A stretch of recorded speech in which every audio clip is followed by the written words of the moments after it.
That day when the salmon comes back will mean that we have restored our appreciation and our relationship in balance with nature again. My name is Barry Moses from the Spokane tribe. My father was Ed Moses. My grandparents were Gib Eli and Minnie Moses. And so like I tell people, we've been around here for a long time. And our family obviously has been here in this area for longer than people can remember. And so it's always interesting for me to have the opportunity to give these kinds of talks and to sort of introduce a little piece of our history and ourselves to the people who are here. One thing that I didn't have the chance to talk about earlier was the salmon. The impact that had on tribal peoples in this area was, I think, really can't be overstated.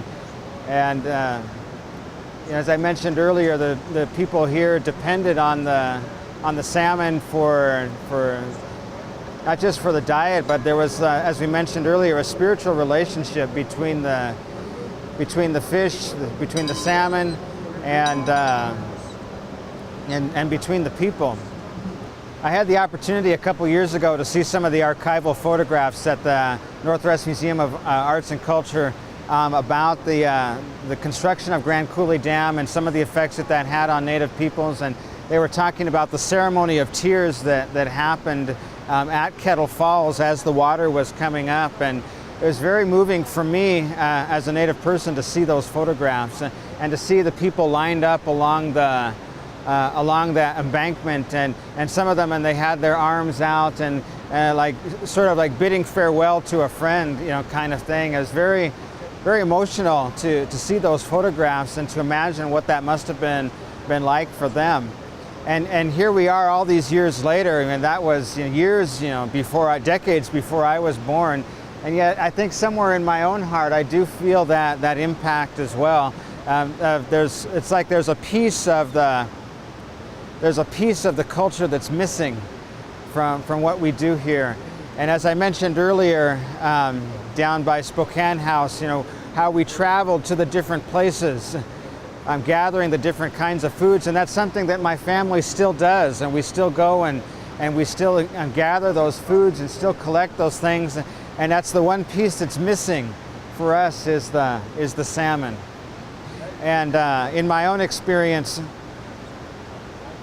I just go to the store, and it's just something that I buy, and it's always something that it feels like there's a piece of my heart that's missing, from not having that. And I suppose I could go to the coast or could go someplace else, but it really wouldn't be the same. And so in my own mind, sometimes I imagine what that would be like for the salmon to come back up this river, and it's hard to put words on what that would feel like to see them coming up the river again. And I can only imagine how wonderful that would be, and how emotional that would be to see that relationship restored, not just with the river, but with the people and the animals and all the creations that are here on this spot. And that'd be a dream come true. My whole life in Spokane, there hasn't been any fish at all, any salmon, and you just imagine it. I mean, if they come back, I understand that their life cycles feed nutrients into the streams and the riverbeds, and that would affect the plants and the whole cycle of the river. My name's Adam Brown, and thinking about what it would be like if the salmon was back in this area, the Spokane area.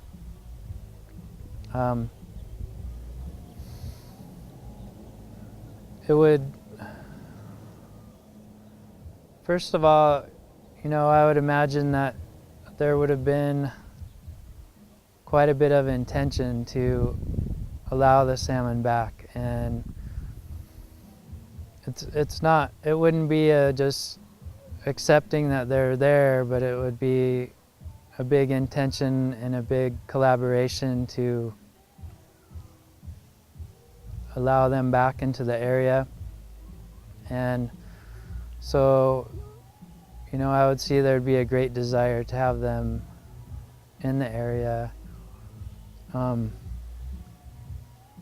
it would be kind of I would see it as a relationship with the salmon,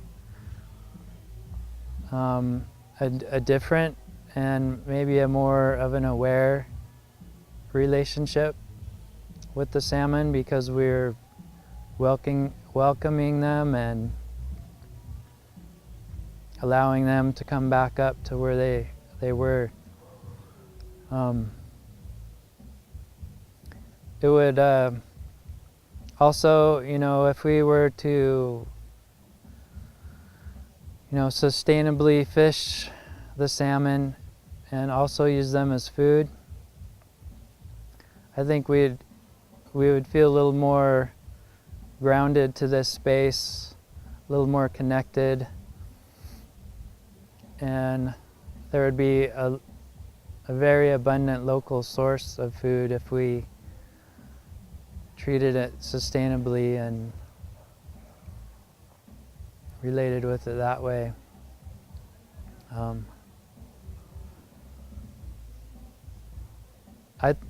I personally would be amazed by it and really, you know, I'd be really excited about it. Well, after a couple generations, I think I would imagine the children, the younger generations, being very thankful for their elders that chose to allow the salmon to come back, to make that attempt. I think just there would be a reverence for the salmon, and I guess just a different perspective towards the fish. Yeah, it would be different. I mean, I'm sure that the initial decision to let them all back, you'd also have to consider the watersheds and consider the farming and the fertilizers and herbicides that go into the water and the sewage. You know, it's like, okay, we're gonna let these back here, but what do we want them to live in, and can they survive in the waters that are existing? So they would have to, you know, consider that whole cycle, you know, the water and the salmon and the plants and the spawning. They'd have to consider logging issues too, you know, just how the silt and stuff in the rivers will affect the spawning of the fish. It would be like a renewal of an old cycle that had been sustainable on its own for, you know, tens of thousands of years. Job-wise, I mean, it would be,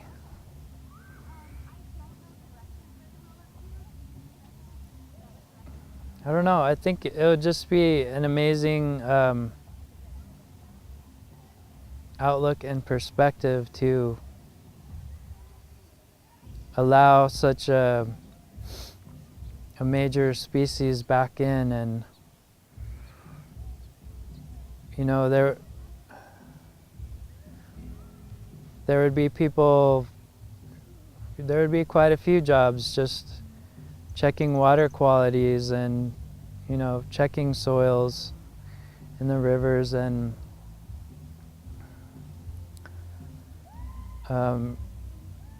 keeping track of the populations of the salmons and seeing what we need to adjust and regulate and change. And they would be amazing jobs.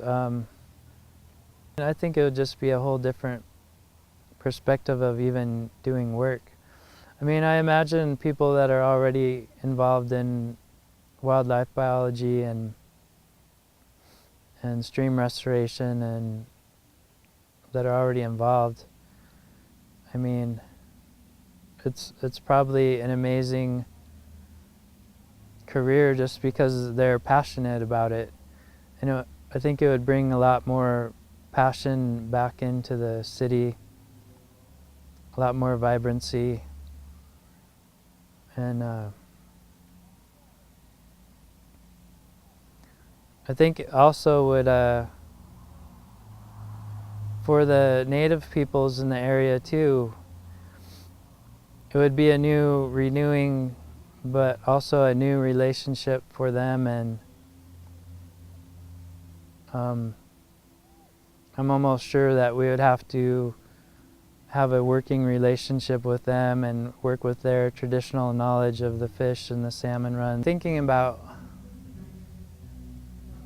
the relationship of the tribal peoples in this area and their long-term relationship. I mean, I'm just guessing or imagining that, I mean, even their younger generations may have kind of lost touch with that since the dams were put in. But I'm sure they would travel to where they could get salmon. I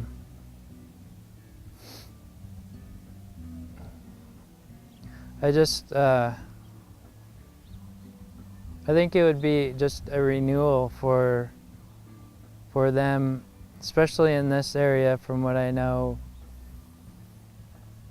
it was their main protein source, their main food source, and it was so abundant. People would come down to the falls, from a lot of different areas, just because that's how far the salmon came to the Spokane Falls. So it would be kind of a hub and maybe a new gathering place, a renewed gathering place, but definitely with more intention from all the people that lived in town, and just a space to renew the whole community again. That's what I think of, yeah. It would be different if they grew up and it was just a regular thing to go out and fish for salmon, or just see them when it was spawning season to come up. I'm sure a lot of kids and people would go down to watch that. And it would revive the river too. I've lived in this town for almost 40 years, and I haven't seen the river as a very alive being. I mean, I've fished in it a little bit, but I think it would bring just so much, vibrancy and more life in it for a lot of people. And yeah, I think it'll just be an amazing experience for everybody, sure. Yeah. If the rest of the world saw the intention and the work put into reviving the population and bringing them back to their original places, I would hope that it would inspire many people to do the same in their areas, and to think about their relationship with all the species in their places, and to consider what used to be and what they may have blocked for some period of time, but they could bring back in, make it more of a whole ecosystem.